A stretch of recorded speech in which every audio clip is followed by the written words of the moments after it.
Bro, may business topic tayo konti, no? May napansin kasi ako. Di, syempre, nandito tayo nagka-camping.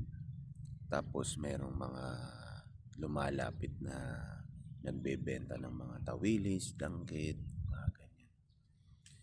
Ito yung business topic natin tungkol sa marketing.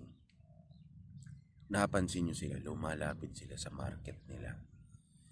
Bakit hindi sila pumupunta sa ibang tao? Bakit dito sa shore, dito sa mga nagte-tent sila lumalapit? Kasi iminamatch nila yung product nila doon sa bibili, no? Parang ganito lang, tol. Pag napansin nyo doon sa anong tawag dito, C5 o kaya doon sa mga EDSA, sa mga daan, sa pagka-traffic. Diba pag traffic may mga nagbebenta ng mga mani, tubig, yan. Titignan mo sila ganun kasimple, pero ang galing nila sa marketing. Doon sila, sinasalo nila yung traffic ng tao. Doon nila ibinibenta yung produkto nila. Pansinin nyo ng malalim.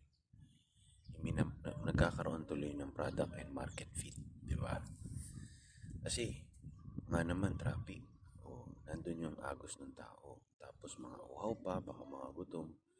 Yung produkto nila, ilalapit nila ngayon doon sa mga potensyal na may mga bibili.